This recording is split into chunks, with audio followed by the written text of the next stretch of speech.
Alright guys, now we are going to start a new chapter, a new type of mechanism which is nucleophilic substitution reaction. Alright, तो अब इसके अंदर दो parts होते हैं, ठीक है।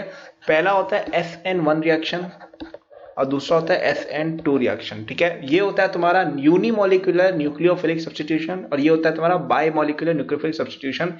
एक एक करके हम दोनों को पढ़ेंगे बिल्कुल। तो चलो शुरू करते हैं SN1 के साथ। SN1 रिएक्शन क्या होती है अपन देखते हैं, ठीक है। फुल फॉर्म मैंने बता दिया है। ये एल्कोहल, एल्काइल हैलाइड और ईथर की कैरेक्टरिस्टिक रिएक्शन होती है। किस किस की होती है? एल्कोहल, दिमाग में बैठाओ, एल्काइल हैलाइड और ईथर की, ठीक है। ये इनकी कैरेक्टरिस्टिक रिएक्शन होता है। इसमें दो स्टेप होते हैं। पहले ही होता है कि तुम्हारा जो R ग्रुप है, जो तुम्हारी एल्काइल ग्रुप है, उसके साथ एक लीविंग ग्रुप अटैच्ड होता है। इसके साथ एक स्लो रिएक्शन होती है। स्लो का मतलब क्या है? ये RDS है, यानी रेट डिटरमाइनिंग स्टेप ये है। ये तुम्हारा देता है एक कार्बोकेटाइन और एक लीविंग ग्रुप का आपका एनाइन अलग हो जाता है ना। ये आपकी RDS स्टेप। और नेक्स्ट स्टेप क्या होती है कि आपका जो ये R+ है, इसके ऊपर एक न्यूक्लियोफाइल आता है और अटैक कर जाता है और ये फास्ट रिएक्शन होती है। तो ये तुम्हारा RNU बन जाता है। ये होता है तुम्हारा प्रोडक्ट, ठीक है। तो क्या करते हैं हम, RLG के अंदर जो तुम्हारा रिएक्टेंट है उसके अंदर हम डालते हैं न्यूक्लियोफाइल। तो पहले आपके एक स्लो स्टेप के अंदर R+ बन जाता है और फिर उसके ऊपर न्यूक्लियोफाइल अटैक कर देता है ना फास्ट स्टेप। तो ये आपका RDS है और इन तीनों में ये होता है। ये दिमाग में सबसे पहले घुसाओ, ठीक है। अब चलो अपन आगे बढ़ते हैं। अपन देखते हैं SN1 इन RX, ठीक है। SN1 रिएक्शन इन RX मतलब कि एल्काइल हैलाइड के अंदर अपन देखने वाले SN1 रिएक्शन। तो इसकी अगर अपन देखें स्ट्रक्चर तो कुछ ऐसा रहता है, ठीक है। जैसे तुम्हारा इसका टेट्राहेड्रल स्ट्रक्चर अगर अपन बनाए,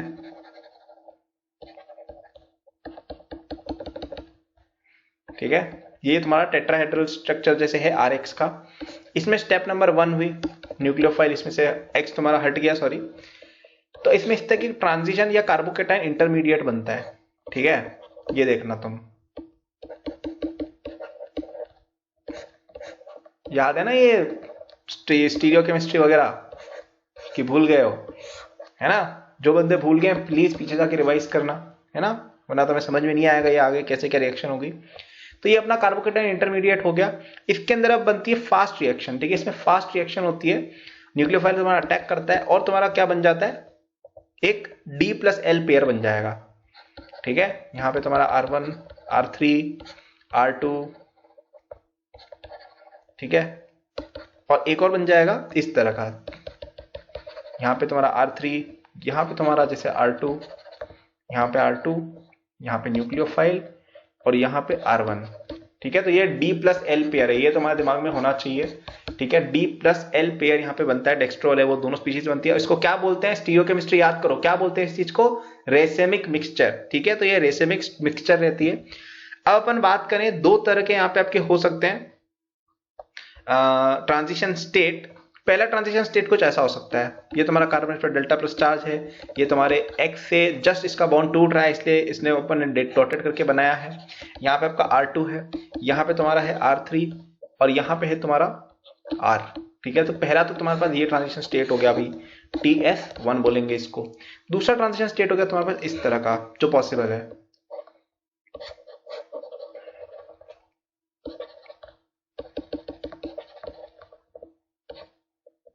सॉरी, ये लाइन डॉटेड रहेगी, डॉटेड लाइन है, ठीक है। तो पहला वाला ट्रांजिशन स्टेट जो है ये किसको रिकमेंड कर रहा है? ये आपका बन रहा है जब आपका जो X है वो जस्ट लीव करने वाला है, ठीक है। तो ये देखो X की डॉटेड लाइन हो गई और यहाँ पे जो NU है ये अटैक करेगा आपका और इस तरह से ये स्पीशीज बन जाएगी। तो ये आपके दो ट्रांजिशन स्टेट है, इनको थोड़ा बहुत आप ध्यान में रख सकते हो, ठीक है ना। अब ये जो स्पीशीज है ना, ये जो स्पीशीज है ये आपकी कब बन रही थी? RDS स्टेप के अंदर बन रही थी। और उस समय कितनी आपके पास टोटल ट्रांजिशन स्टेट में चीजें हैं? केवल एक ही है, ठीक है ना। एक ही स्पीशीज आपकी ट्रांजिशन स्टेट में। इसका क्या मतलब है? ये रिएक्शन क्या है? यूनिमोलिकुलर। तो इसलिए यूनिमोलिकुलर या SN1 रिएक्शन इसको बोला जाता है, क्योंकि इसके ट्रांजिशन स्टेट जो RDS में बन रहा है उसके अंदर बस एक ही स्पीशीज है, ठीक है ना। तो अब इसकी कुछ थ्योरी है जो मैं आपको डिक्टेट करके बता देता हूं, आप उसके नोट्स बना सकते हैं। वैसे ही बातें मैंने आपको मोस्टली समझा ही दी है, ठीक है। In SN1 reaction, the leaving group departs in the first slow step and a carbocation intermediate is formed. In second step, the nucleophile attacks from both sides, front and back. ठीक है ना। अब front end back से अगर attack हो रहा है तो तुम्हारे पास क्या होगा, दो पॉसिबिलिटी रहेगी।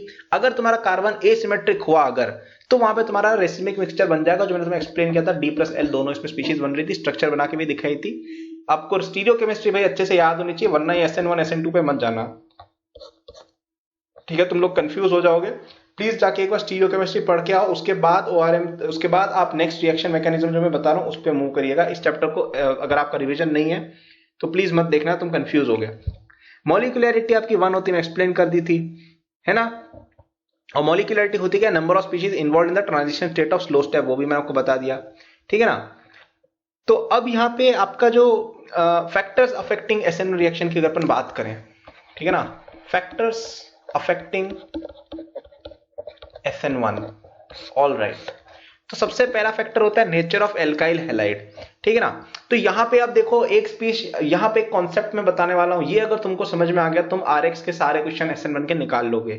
R+ तुम्हारा जितना ज्यादा स्टेबल बनेगा उतनी ज्यादा फास्ट रिएक्शन होगी। अभी क्यों हो रही है समझो, RDS स्टेप तुम्हारा कौन सा था, R+ की फॉर्मेशन वाला, ठीक है। अब R+ अगर इजीली बन रहा है तो फिर रिएक्शन फास्ट होगी। इजीली कब बनेगा, जब R+ स्टेबल हो, तो ये दिमाग में रख लो। अब जैसे तुम्हें पूछा जाए कि तुम्हारे पास जैसे ये 3 स्पीशीज हैं, ठीक है, एक ये और एक ये, इनमें से बताओ कौन सा तुम्हारी सबसे ज्यादा तेजी से रिएक्शन शो करेगा, ठीक है, SN1 रिएक्शन। तो इसमें बताओ क्या करेंगे, RDS स्टेप कौन सा है इसमें, कार्बोकेटाइन फॉर्मेशन, तो कार्बोकेटाइन बनाओ सब जगह, Cl को हटा के प्लस लगा दो, Cl को हटा के प्लस लगा दो। इनमें से कौन सा सबसे ज्यादा स्टेबल है कार्बोकेटाइन, भाई तुम्हें याद होगा ये वाला सबसे ज्यादा स्टेबल है, फिर ये वाला, फिर ये वाला, क्योंकि यहाँ पे अल्फा हाइड्रोजन देखो 9 है, यहाँ पे केवल 6 अल्फा हाइड्रोजन और यहाँ पे केवल 3 अल्फा हाइड्रोजन है, तो इसलिए ये ज्यादा आपका स्टेबल रहेगा हाइपर कॉन्जुगेशन, क्योंकि यहाँ पे ज्यादा है, ठीक है ना। अपन अगर नेक्स्ट एग्जांपल अगर देखें, जैसे तुम ये देखो CH2 CH CH2 Cl, एक ये तुम्हारे पास है और एक तुम्हारे पास ये है। अब बताओ इसमें कौन सा ज्यादा अच्छे से आपकी रिएक्शन शो करेगा, इससे क्वेश्चन आते रहते हैं कि which among these will show a faster rate of reaction of SN1 reaction. Direct JEE में क्वेश्चन आएगा, ठीक है, ऐसा कुछ है ना, कि 4 दे देंगे सबसे फास्ट कौन करेगा। तो कैसे देखेंगे, कार्बोकेटाइन बनाओ, Cl हटाओ, कार्बोकेटाइन बनाओ। इस कार्बोकेटाइन में कुछ खास दिख रहा है, ये देखो यहाँ पे रेजोनेंस हो रही है, ये देखो डबल बॉन्ड, बीच में स्पेस है और एक प्लस है, ये क्या है, रेजोनेंस है। रेजोनेंस जहां पे आती है मेरे भाई, ये यहाँ पे आएगा, है ना। रेजोनेंस जहां जहां पे आ गई वहां पे तुम्हारी स्टेबिलिटी आती है, तो इसकी स्पीशीज ये ज्यादा स्टेबल है। यहाँ पे रेजोनेंस कुछ हो नहीं रहा है ना, हमने देखा ना, रेजोनेंस सबसे ज्यादा इंपॉर्टेंट इफेक्ट होता है। अब अगर अपन देखें नेक्स्ट एग्जांपल, इसके बहुत सारे क्वेश्चन आ सकते हैं, इसके हजारों लाखों क्वेश्चन बन सकते हैं, ठीक है ना। तो अब अपन यहाँ पे एक चीज और देखते हैं, इसका तुम ऐसे ही कर सकते हो कि तुम इलेक्ट्रॉन वाले जितने भी इलेक्ट्रॉनिक इफेक्ट वाले ग्रुप्स होते हैं, इफेक्ट्स होते हैं ना, उनको आप देखिए, उनसे आप निकाल सकते हैं, ठीक है। अब यहाँ पे एक दो और अपन देखते हैं। RX जो तुम्हारा होता है वो तुम्हारा एराइल हैलाइड से ज्यादा अच्छी रिएक्शन देता है। ये alkyl halide is more reactive than aryl halide. क्यों, क्योंकि यहाँ पे तुम्हारा R+ बन रहा है जो एक नॉर्मल कार्बोकेटाइन, लेकिन यहाँ पे मेरे भाई है ना, यहाँ पे तुम्हारा ये बन रहा है। अब ये मेरे भाई इतना ज्यादा स्टेबल नहीं होता है, ठीक है ना। ये वाली जो स्पीशीज है ये इतनी स्टेबल नहीं होती है, ठीक है। तो ये वाला आपका ज्यादा रिएक्शन शो करेगा, ठीक है। अब जैसे अपन और देखें, अगर अपन देखें लेट्स से फॉर एग्जांपल, हाँ, अब मैंने तुम्हें जो पिछला एग्जांपल है इसका एक और एक्सप्लेनेशन भी मैं दे देता हूं तुम्हें फटाफट से, just for the sake of it, ठीक है। अगर अपन एक्सप्लेनेशन की बात करें तो एक एक्सप्लेनेशन इसका ये हो सकता है कि यार अगर इसका तुम पूरा स्ट्रक्चर बनाओ ना बेंजीन वेंजीन मिला के, तो ये जैसे डबल बॉन्ड्स हैं, तो यहाँ पे ये जो लोन पेयर है ना, ये यहाँ पे कहीं ना कहीं एक कॉन्जुगेशन टाइप शो कर रहा है, ऐसा आप एक सोच सकते हो। तो यहाँ पे पार्शियल डबल बॉन्ड आ जाएगा यहाँ पे, तो ये RX बॉन्ड जो इसको ब्रेक करना थोड़ा डिफिकल्ट है, इसलिए रिएक्शन थोड़ी स्लो कर सकता है। एक ये रिएक्शन होता है। दूसरा रिएक्शन ये होता है कि तुम्हारे यहाँ पे जो प्लस अगर तुम ले आते हो तो यहाँ पे sp2 हाइब्रिडाइज्ड कार्बन्स हैं, ठीक है, और ये sp3 जैसे RX है, यहाँ पे तुम्हारे sp3 हाइब्रिडाइज्ड कार्बन्स रहेंगे मोस्टली, तो ये चीज ज्यादा स्टेबल आपकी रहती है, ठीक है। तो ऐसा आप दो रीजनिंग से सोच सकते हो, ठीक है ना। इलेक्ट्रोनेगेटिविटी वगैरह के लॉजिक से मैं बता रहा हूँ ये चीज, ठीक है ना। तो ठीक है, ज्यादा टाइम स्पेंड नहीं करना, अपन समझ गए कि alkyl halide is more reactive than aryl halide. चलो आगे बढ़ते हैं। अब अपन एक और देखते हैं। अब एक क्वेश्चन समझ लीजिए इसको, या एक कॉन्सेप्ट समझ लीजिए। The following do not give SN1 reaction, ठीक है ना। ये देखो, ये जो मैं स्पीशीज बनाने वाला हूं ना, ये तुम्हारी SN1 रिएक्शन नहीं शो करती है।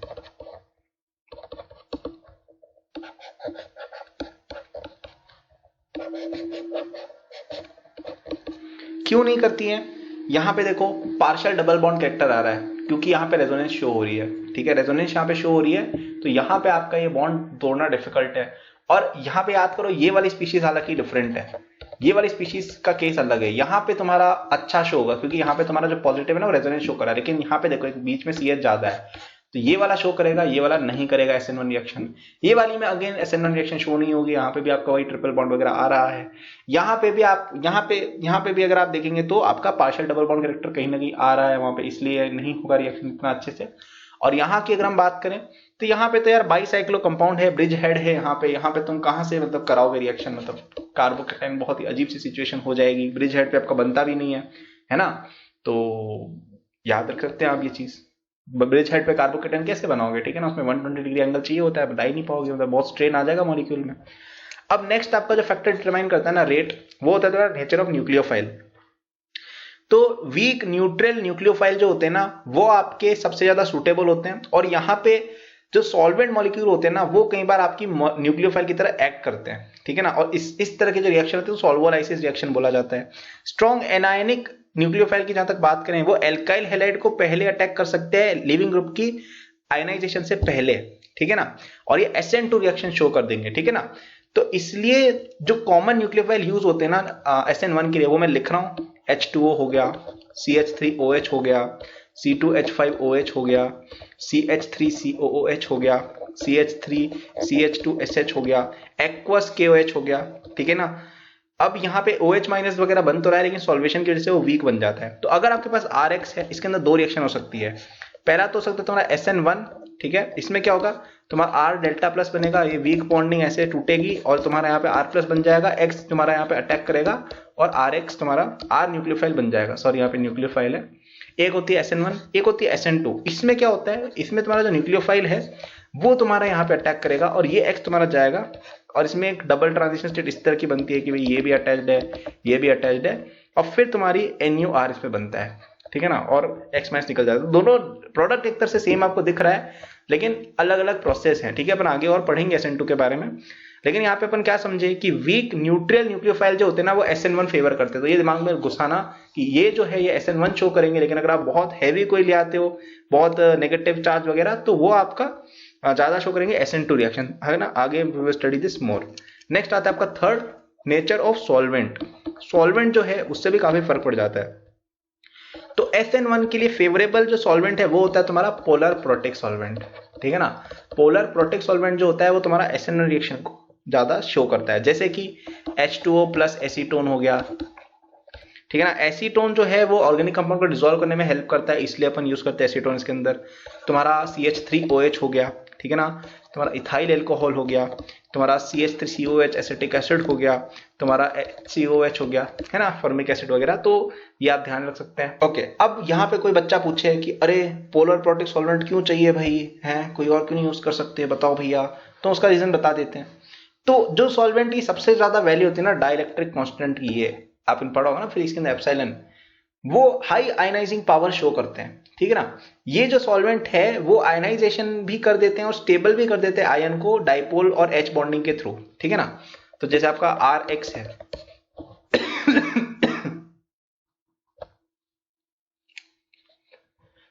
ये जो R प्लस बनाएगा और जो X माइनस बनाएगा, ये दोनों के दोनों आपके स्टेबलाइज हो जाएंगे। यहाँ पे देखो OH आएगा, ठीक है ना, और इस तरह का कुछ कर लेगा आपके कवरेज, और यहाँ पे HOH आएगा। तो इसलिए कहीं ना कहीं यहाँ पे स्टेबलाइजेशन वगैरह हो जाती है, आयनाइजेशन वगैरह ये सब, तो इसलिए अपन पोलर प्रोटिक यूज करते हैं। अब तुम्हें जैसे फॉर एग्जांपल किसने क्वेश्चन पूछा कि what will be the reaction, और अब थोड़े जेई के क्वेश्चन तुम्हें दिखने लग जाएंगे, ठीक है। जेई मेन के अंदर इस तरह क्वेश्चन आ जाते हैं, ठीक है ना, कि ये जैसे तुम्हारे पास स्पीशीज है, इसमें अपन ने डाला H2O प्लस एसीटोन, तो बताओ क्या रिएक्शन बनेगी, और 4 ऑप्शन दे देंगे। तो अब यहाँ पे मेरे भाई बताओ तुम्हें क्या करना है। तुम्हें क्या करना है, सबसे पहले तुम देखो कि रिएक्टेंट क्या है। रिएक्टेंट क्या है, RX है।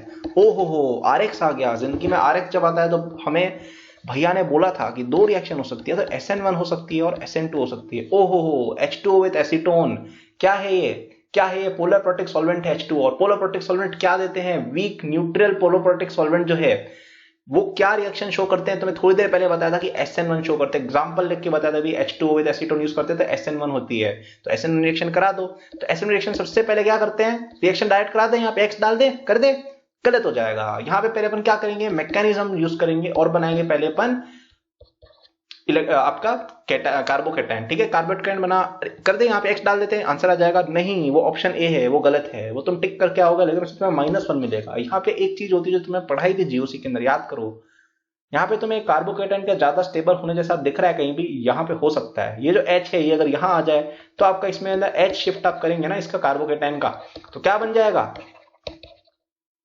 अरे अरे यहाँ पे प्लस आएगा और यहाँ पे तुम्हारा आ जाएगा CH3, है ना। तो ये तुम्हारा मोर स्टेबल कार्बोकेटाइन है, तो यहाँ पे X घुसा दो, तो तुम्हारा फाइनल प्रोडक्ट क्या बन जाएगा, ये तुम्हारा आंसर आ जाएगा, ठीक है ना। अब चलो अपन आगे बढ़ते हैं। तुमने अगर लिया जैसे ये वाला कंपाउंड लिया, ठीक है, अब इसमें तुम ये सब देख सकते हो भाई, प्लस M वगैरह लगा के कहीं पे लग रहा हो कि भाई कहाँ पे स्पीशीज आने के ज्यादा चांसेस आएंगे, वो सब तुम कर सकते हो, कोई दिक्कत नहीं है। इसमें तुमने डाला एक्वस एसीटोन डाला जैसे फॉर एग्जांपल, या फिर MESH2 भी डाल सकते हो, कोई दिक्कत नहीं है ना। तो इसमें क्या होगा, सबसे पहले क्या स्टेप है, अपन क्या बनाएंगे इसमें, कार्बोकेटाइन, तो बना दो कार्बोकेटाइन, तो ये कार्बोकेटाइन बन गया अपना। अब इसमें क्या होगा, ये देखो 1 2 3, ठीक है ना। कार्बोकेटाइन को स्टेबल बनाने के लिए अपन यहाँ पे रिंग को भी रिफॉर्म करते हैं कई बार, याद करो जीओसी के अंदर बताया था, रिंग चेंज भी होता है। तो ये रिंग 4 मेंबर की है, 4 मेंबर से ज्यादा स्टेबल कौन सी रिंग होती है, 5 मेंबर रिंग क्या बन सकती है, बिल्कुल बन सकती है। इसको ओपन करके देखो तो तुम्हें दिखेगा कि 5 मेंबर रिंग यहाँ पे बन जाएगी। देखो 3 को 1 पे जोड़ो तो तुम्हारी ये दोनों यहाँ पे ऐसे आ जाएंगे और तुम्हारा जो ये कार्बोकेटाइन का जो प्लस है वो यहाँ पे आ जाएगा, ठीक है। विजुअलाइज करके देखो, ये वाली जो है इसको यहाँ जोड़ दो, मतलब इसको यहाँ से तोड़ो और यहाँ जोड़ दो, तो देखो ऐसा बनेगा कि नहीं बनेगा, विजुलाइज करके सोचो, थोड़ा बहुत बन जाएगा, तुम थोड़ा सोचोगे तुम्हें मिल जाएगा कि ऐसा क्यों बन रहा है। अब क्या ये मोर स्टेबल हो सकता है, बिल्कुल हो सकता है अगर मिथाइल शिफ्ट किया जाए तो, क्योंकि अभी ये 2 डिग्री पे है, लेकिन अगर यहाँ आ जाए तो ये 3 डिग्री भी बन सकता है। तो मिथाइल शिफ्ट करेंगे, ये वाला मिथाइल यहाँ आएगा, ये यहाँ और ये यहाँ पे आपका प्लस आ गया, अब यहाँ पे डाल दो OH, ठीक है। तो ये अब क्वेश्चन अच्छा खासा हो गया, ये तुम्हारा JEE एडवांस में जैसा क्वेश्चन है और JEE मेन का तो है ही है, तो ये चीज आप ध्यान में रखें कैसे क्वेश्चन करते हैं। कार्बोकेटाइन बनाया, स्टेबलाइज किया, आंसर, ठीक है ना। अब जैसे अपन और आगे जाते हैं, ये देखो थोड़ा बड़ा सा स्ट्रक्चर है, थोड़ी सी देर लगेगी। यहाँ पे CH3, यहाँ पे तुम्हारा CHBr, अरे बाप रे इतना बड़ा स्ट्रक्चर मैंने क्यों दे दिया भाई तुम लोगों को, ओहो। अब क्या करें भाई, छोड़ देते हैं क्वेश्चन, नहीं तो समझ में नहीं आ रहा। H2 एसीटोन डाला जैसे, इसमें क्या करें बताओ। सबसे पहले क्या स्टेप 1 क्या है, SN1 रिएक्शन आइडेंटिफाई करी, RX यहाँ पे Br है, बिल्कुल है। यहाँ पे तुम्हारा क्या H2O विद एसीटोन है, बिल्कुल है। तो यहाँ पे अपन क्या कर देंगे, प्लस लगा देंगे, तो क्या होगा, अब यहाँ पे आप कार्बोकेटाइन के ज्यादा स्टेबलाइज कर सकते हैं। ओहो, यहाँ पे अपन अगर मिथाइल शिफ्ट करते हैं तो ये कार्बोकेटाइन यहाँ पे या यहाँ पे आ सकता है, यहाँ पे तो बहुत तगड़ी कॉन्जुगेशन वगैरह सब कुछ है। तो अब यहाँ पे देखो यार कि कौन सा अपन इफेक्ट यूज करें, सोचो क्या अपन यूज करें जो ज्यादा इफेक्टिव होगा, ठीक है ना। अब यहाँ पे देखो, यहाँ पे ओहो, ये जो है ये +M देने वाला आदमी है, इधर +M वाला बंदा बैठा है, ये बोलेगा कि यार मेरे को इससे नफरत है, मेरे को यहाँ +M मिल रहा है, मैं यहाँ जाऊंगा, तो ये मिथाइल शिफ्ट होगा, ये यहाँ आएगा और आपका ये जो कार्बोकेटाइन है वो कुछ इस तरह का आपका फाइनल प्रोडक्ट दे देगा, ठीक है। मिथाइल शिफ्ट तो कर लोगे, इसको यहाँ लिया ना, यहाँ पे कार्बोकेटाइन आ गया, ठीक है, मिथाइल शिफ्ट करके ऐसा कुछ बन गया, ठीक है, कार्बोकेटाइन आपका, सॉरी यहाँ पे मिथाइल शिफ्ट नहीं होगा, H शिफ्ट होगा, ठीक है। यहाँ पे H भी तो है, दिखा नहीं था मुझे, यहाँ पे H शिफ्ट होगा आपको, यहाँ पे भी H है, तो यहाँ पे तुम्हारा आ जाएगा, यहाँ पे CH3 ही रहेगा, यहाँ पे तुम्हारा CH3 रहेगा और यहाँ पे तुम्हारा प्लस आएगा, और प्लस की जगह कौन आ जाएगा, तुम्हारा छोटा भाई OH आ जाएगा, क्योंकि वो H2 में से आया, ठीक है। तो यहाँ पे कुछ भी नहीं करना है आपको, कार्बोकेटाइन बनाना है, रीअरेंजमेंट करके मोस्ट स्टेबल स्पीशीज बनानी है और आपका आंसर हो जाएगा, कोई दिक्कत नहीं आएगी, ठीक है ना। ठीक है, अब जैसे यहाँ पे थोड़ा स्टीरियो केमिस्ट्री वगैरह घुसा के अपन बात करते हैं।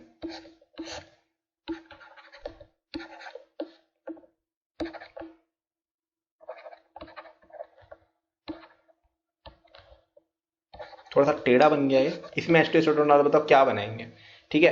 तो अब यहाँ पे क्या होगा, देखो यहाँ पे आप Br डालोगे तो यहाँ पे प्लस आएगा, तो क्या होगा, प्लेनर स्पीशीज बन जाएगी, प्लेनर सरफेस बन जाएगा, ठीक है ना। प्लेनर सरफेस पे आपका जो ये है H2O एसीटोन, ये दोनों तरफ अटैक कर सकता है, इधर भी कर सकता है उधर भी कर सकता है, तो एक स्पीशीज तो आपकी बन जाएगी ऐसी की ऐसी,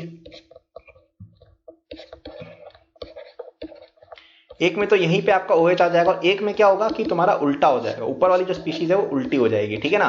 तो ये मिरर इमेजेस नहीं है, लेकिन इसमें एक साइड जो है वो उल्टी है, जैसे यहाँ पे यहाँ पे तुम्हारा CH2H5, यहाँ पे तुम्हारा OH आ जाएगा। तो ऐसे को क्या बोलते हैं अपन, स्टीरियो याद करो, डायस्टीरियोमर्स, ठीक है ना। तो ये चीज आप ध्यान में रख सकते हैं, ठीक ना, दोनों प्रोडक्ट बनते हैं इसके अंदर।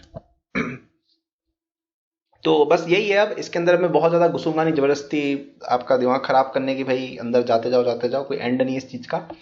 अब अपन नेक्स्ट आते हैं, मतलब यही है RX के अंदर, यही है, कार्बोकेटाइन बनाओ, उसके बाद मोस्ट स्टेबल स्पीशीज बनाते जाओ और आपका फिर फाइनल आप न्यूक्लियोफाइल ऐड कर दो। फिर अपना आता है नेक्स्ट टॉपिक SN1 इन ROH। तो अपन ने RX के अंदर देख लिया है, अब अपन ROH के अंदर देखेंगे। तो ROH के अंदर दो रिएक्शन होती है, ठीक है ना। पहला होता है तुम्हारा ROH के अंदर अगर अपने डाला HX डाला, ठीक है ना, तो तुम्हारा RX प्लस H2O बनता है, ठीक है। और तुमने अगर NaX डाला तो तुम्हारी नो रिएक्शन होती है, ठीक है। अपन इसको समझते हैं।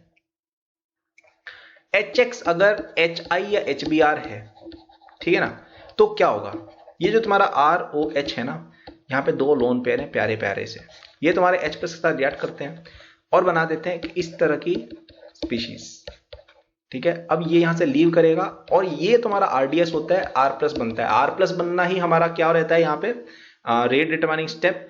अब यहाँ पे तुम्हारा कार्बोकेटाइन का रीअरेंजमेंट वगैरह जो भी करना करो, I माइनस आएगा, यहाँ पे अटैक करेगा और RI बना डालेगा, ठीक है ना। अब NaX क्यों नहीं देता है SN1 ROH के साथ, क्योंकि जो H प्लस वहां पे नहीं है ना, तो तुम्हारा जो OH वो एक अच्छा लिविंग ग्रुप में कन्वर्ट नहीं हो पाता है, ठीक है।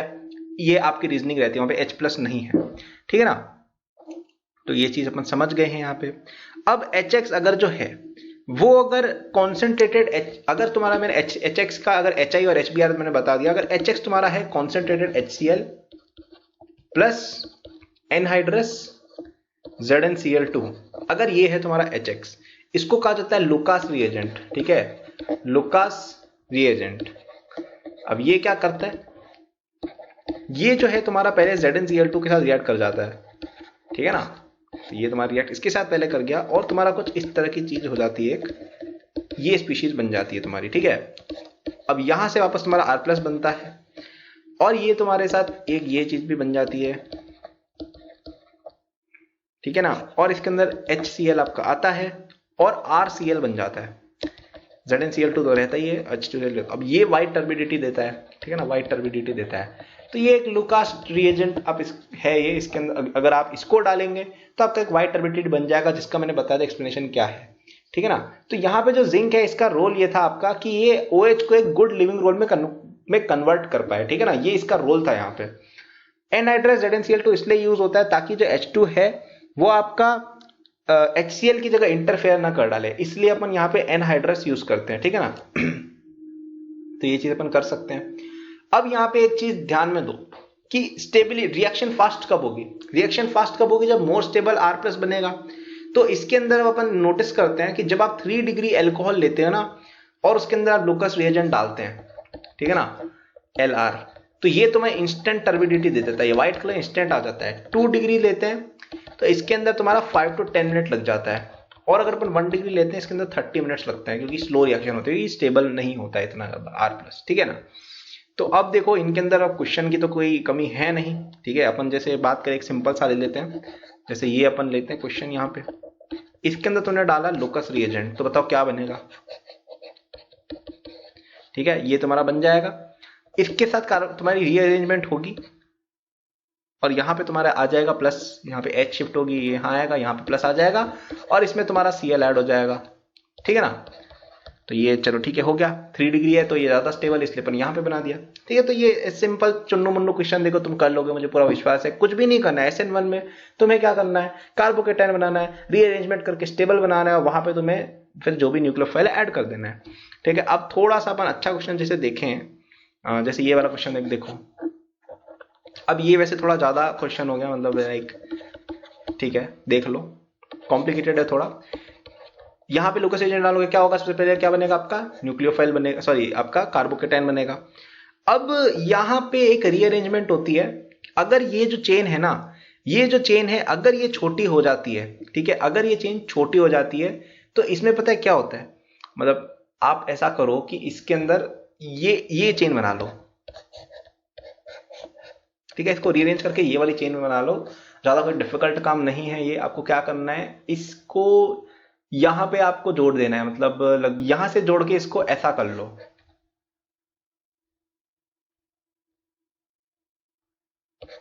तो कुछ ऐसा बच जाएगा। बेसिकली यही कह रहा हूं मैं, ठीक है ना। तो ये वाली जो स्पीशीज होती है ना, ये बहुत ज्यादा स्टेबल होती है, क्योंकि यहाँ पे कुछ एक तरह से आप कह सकते हो कॉन्जुगेशन एक स्पेशल तरह का होता है, ठीक है ना। तो ये एक स्टेबल स्पीशीज है तो है, मतलब इसका कुछ आप कर नहीं सकते हो, ये एक स्टेबल स्पीशीज है, ये भगवान ने, ब्रह्मा जी ने लिखा हुआ है ये कि भाई ये स्टेबल है तो है। तो इसी के ऊपर अपन रिएक्शन करा के बना देंगे। तो इसको आप एज एन एग्जांपल याद रख सकते हो कि ये वाला जो आपका कार्बोकेटाइन होता है ना पर्टिकुलर, ये आपका एक स्टार कार्बोकेटाइन है। ये मैंने शायद पहले कभी बताया होगा कोर्स में, क्योंकि इस पे क्वेश्चन आता रहता है कभी कभी। ये स्टार या स्पेशल कार्बोकेटाइन है, जब जब ये बन रहा हो तो आप बनाएंगे, काफी ज्यादा स्टेबल रहता है ये, ठीक है। तो चलो यार, ये चीज मैंने आपको बता दी, एक अच्छा क्वेश्चन भी करके बता दिया, ठीक है ना। तो अब यहाँ पे अपन एक देखते हैं SN1 इन ईथर्स, ठीक है ना, SN1 इन ईथर्स, कि भाई ईथर के अंदर SN1 करेंगे। आपने देखा था RX के अंदर होती है, ROH के अंदर होती है और ईथर के अंदर होती है। तो इसके अंदर दो रिएजेंट्स हो सकते हैं, एक हो सकता है तुम्हारा HX, एक हो सकता है तुम्हारा H3O+, यानी पानी के अंदर एसिड। तो पहला अपन बात करते हैं HX के साथ रिएक्शन। तो तुम्हारा जो ROR है ना, ये तुम्हारा रिएक्ट करता है H+ के साथ, और ये देता है तुम्हें ये, ठीक है ना। अब ये तुम्हारा रेट RDS स्टेप यहाँ पे एक रहता है और बन जाता है R+ विद R-OH, ठीक है ना। इसके अंदर तुम्हारा X- आता है और तुम्हारा बन जाता है RX। वही है, वही किसी पर्टिकुलर मैकेनिज्म हम बार बार हम देख रहे हैं। अब लेकिन इसमें एक ट्विस्ट है, अगर तुमने ऐसा किया ना, अगर तुमने ROR- लिया और इसमें तुमने HX एक्सेस में डाल दिया जैसे, ठीक है ना, तो क्या होगा, तुम्हारा RX तो बन जाएगा और साथ में तुम्हारा R-OH तो बन ही रहा था फर्स्ट रिएक्शन के अकॉर्डिंग। अब ये भी तुम्हारा रिएक्ट कर जाएगा और ये भी तुम्हारा R-+ बनाएगा और ये भी तुम्हारा रिएक्ट करके R-X बना लेगा, ठीक है ना। तो अब यहाँ पे क्वेश्चन आता है कि यार पहली रिएक्शन के अंदर कौन सी स्पीशीज बनाएगी तुम्हारा R। तो वो बॉन्ड जो इजीली ब्रेक होता है, मतलब सॉरी, जो बॉन्ड आपका ब्रेक करके ज्यादा स्टेबल कार्बोकेटाइन देता है ना, वहां पे आपकी रिएक्शन होती है, ठीक है ना। तो SN1 रिएक्शन में वो वाला CO बॉन्ड टूटेगा, मतलब इन दोनों में से कौन सा बॉन्ड टूटेगा जो ज्यादा स्टेबल कार्बोकेटाइन आपका इवेंचुअली बना रहा होगा उसके अकॉर्डिंग, ठीक है ना। तो अपन एग्जांपल के थ्रू देख लेते हैं, तुम समझ जाओगे। फॉर एग्जांपल एक सिंपल सा लेते हैं, तो हमारे पास जैसे ये स्पीशीज है, इसके अंदर तुमने कराई HI डाला एक इक्विवेलेंट, तो ये क्या है, SN1 रिएक्शन है, यहाँ पे ईथर है, बिल्कुल है भाई, ठीक है। तो चलो कर लेते हैं। तो यहां पे तुम्हें नोट करना होगा ज्यादा स्टेबल इलेक्ट्रोफाइल कौन सा बनेगा, सॉरी ज्यादा स्टेबल कार्बोकेटाइन कौन सा बनेगा, ये वाला। एक तो है कि ये वाला कार्बोकेटाइन बना दो और तुम्हारा ये चला जाए, एक और है कि तुम ये वाला कार्बोकेटाइन बना दो, ये पूरा चला जाए। कौन सा ज्यादा स्टेबल है, ये ज्यादा स्टेबल है, तो इसका आपका बनेगा कार्बोकेटाइन और इस पे तुम्हारा अटैक करेगा I-, तो तुम्हारे पास आएगा ये प्रोडक्ट, ठीक है। तो ऐसे लॉजिकली समझोगे तो कोई दिक्कत ही नहीं आएगी ऑर्गेनिक में, और ये तुम्हारा हो गया, ठीक है ना। तो अब बस यही है ईथर के अंदर, अब बस बड़ा चढ़ा के क्वेश्चन डालेंगे लोग, और क्या करेंगे, ठीक है। अब जैसे एक और क्वेश्चन मैं तुम्हें बता देता हूं, जैसे तुम्हारे पास ये है, इसके अंदर तुमने डाला HBr1 इक्विवेलेंट, तो क्या होगा, इसमें एक तो बन सकती है ये वाली स्पीशीज, एक बन सकती है तुम्हारी ये वाली स्पीशीज। अब तुम ये चीज एरोमेटिक कंपाउंड्स के अंदर पढ़ोगे, ठीक है ना, कि ये वाली जो आपकी स्पीशीज है ना, ये होती है एरोमेटिक, ठीक है। आपने ऑलरेडी पढ़ लिया तो बहुत अच्छी बात है। और ये होती है तुम्हारी एंटी एरोमेटिक। क्यों, इसके अंदर तुम पढ़ो, गिनो पाई इलेक्ट्रॉन्स कितने, यहाँ पे 2 हैं, यहाँ पे 4 हैं, तो यहाँ पे तुम्हारा क्या है, ये एरोमेटिक है और ये तुम्हारा एंटी एरोमेटिक है, ठीक है। ये आई थिंक जिसने पढ़ा होगा उसको समझ में आ रहा होगा, काफी पॉपुलर एग्जांपल्स हैं। तो aromatic carbocation is very very stable, तो ये हो जाएगा तुम्हारा अटैक का सोर्स, और यहाँ पे तुम्हारा एल्कोहल बन जाएगा, ठीक है ना। क्योंकि ये चाहेगा नहीं कि भाई इसका बन जाए यहाँ पे कार्बोकेटाइन, वो anti aromatic carbocation which we don't want, highly unstable होता है, ठीक है ना। तो ये हो गई अपनी SN1 रिएक्शन इसी के साथ कंप्लीट, ठीक है ना। तो अब आप याद करिएगा, तीनों एग्जांपल मैंने बताया, ROH, RX और आपका ROR, ठीक है ना, ROR-। इन तीनों के अंदर कार्बोकेटाइन बनाना है, मोर स्टेबल आपको फॉर्म करना है और फिर रिएक्शन करा देनी है। So thank you, bye. Thanks for watching this video till the end. I am sure that you enjoyed it. यदि आप अपनी पूरी जेई प्रिपरेशन मेरे साथ करना चाहते हैं तो आपको डिस्क्रिप्शन में मेरे जेई के फुल कोर्स का लिंक मिल जाएगा। इस कोर्स में आपको जो यूट्यूब पे मेरे लेक्चर्स और प्रॉब्लम सॉल्विंग के वीडियोस मिलते हैं उसके कंपेयर में बहुत ज्यादा कंटेंट है एंड आपको यहाँ पे प्रैक्टिस शीट पे सोल्यूशन, टेस्ट सीरीज पे सोल्यूशन भी मिलती है। It's a complete solution, you can rely on it. आप यदि किसी कोचिंग जाते हैं या अगर आप सेल्फ स्टडी करते हैं, in both cases it will be very useful, so do check it out. Okay, इसके अलावा मेरे जेई के फ्री नोट्स भी डिस्क्रिप्शन में लिंक्ड है एंड डिस्क्रिप्शन में और भी मैंने बहुत सारे रिसोर्सेज फॉर स्टूडेंट्स डाले हुए हैं, जैसे the books that I recommend, my social media and my newsletter in case you want more content और if you want to approach me with any doubts और सजेशन। नोट्स हैं NEET के students के लिए, कॉलेज स्टूडेंट्स के लिए, startup enthusiast के लिए भी, ओलंपियाड एंथुसियास्ट के लिए भी कोर्सेज हैं, तो चेक जरूर कर लीजिएगा डिस्क्रिप्शन, आपको काफी यूजफुल रिसोर्सेज वहां मिलेंगे। Thank for watching, like subscribe कर लीजिएगा for more such videos. Good luck.